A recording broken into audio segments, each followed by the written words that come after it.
joined by Clare Johnson, one of the artists, and we're surrounded by her pieces at the end here. Vibrant colours and an industrial and functional tinge to your work, Clare. Tell me about some of the pieces. What are we seeing, first of all?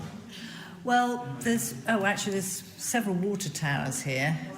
Those are all... So those ones, that's Southwell Siblings, because they're two water towers standing next to each other. And that's Ladbroke Lady, because she's pink and she's in Ladbroke in London. And those are the Dagenham dignitaries, because they're in Dagenham. And they look very dignified. And they're very dignified, aren't they? We've got cranes as well, and an old gas tower as well. Those are in Barcelona. Oh, okay. So industrial grace, because they are very graceful. Are Suffolk cranes not good enough for you? Well, no, Suffolk cranes, it's just mostly I couldn't take photos of them from the right place because they were always too close, so it was because I live on the docks, actually, so it's, I'm surrounded by lots of things like that. And then column-guided gas holders were my other favourite thing.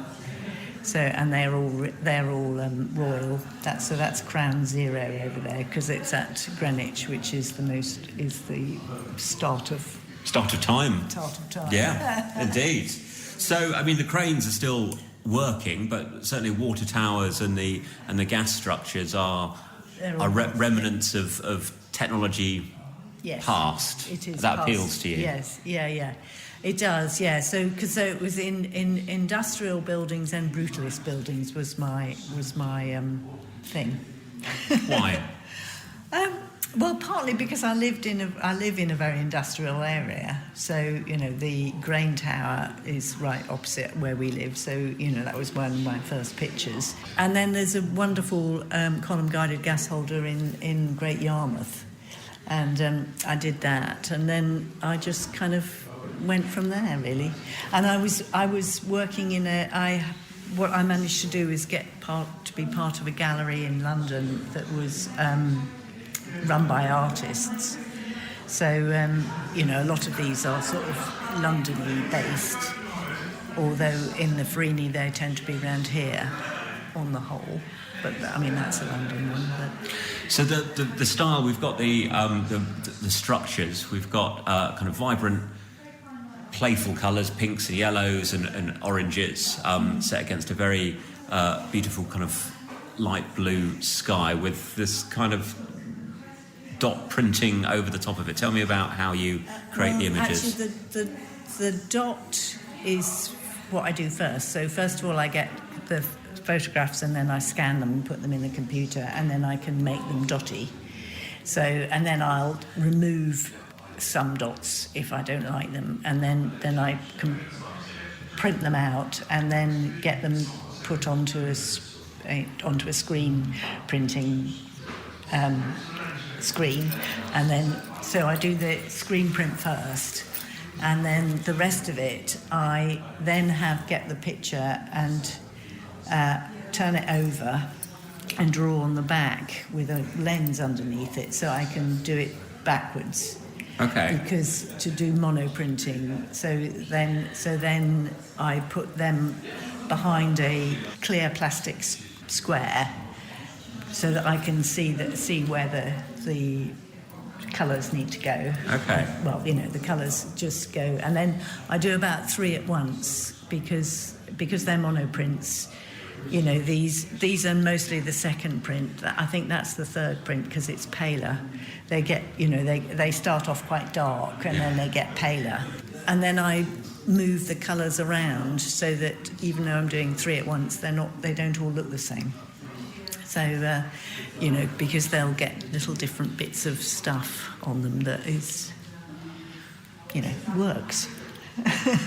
Should we keep all of these structures? I mean, there's lots of ugly buildings, ugly to our eyes now, and then they get demolished, and then everyone says, "Where's all your, 1970s concrete gone?" Well, we don't have a record of it. We furiously keep churches, and some surprising things are listed buildings. Should we be listing water towers and things?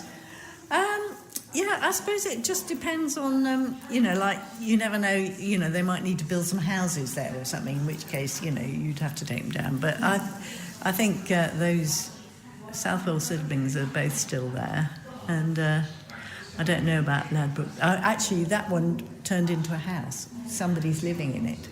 Well, that's the other thing to do with defunct architecture is translate it and actually have houses and water towers for the right person. Yes, if you don't mind stairs. Yeah, because when I was doing that, because that's along a canal in London, and then as I was looking at it, I realised that it wasn't a water tower at all any longer, even though it is a water tower. Would you live in a water tower? Don't think so. No. we live in what was a garage, and before that I think it was a pub, but it was a garage when we got it.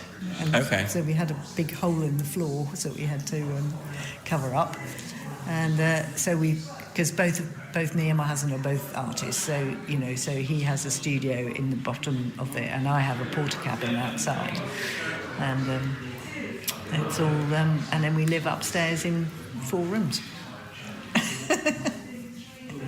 and it's really nice because all our neighbours are really nice, and then they all go home at 4:30. Good point. Yeah. And how so the exhibition here is running until the new year, I think. Yes, it is. Yeah. How is exhibiting in this space with your contemporaries here? Yeah, no, it's nice. It's nice. It's nice seeing everybody again, and doing everything, and we'll see what happens.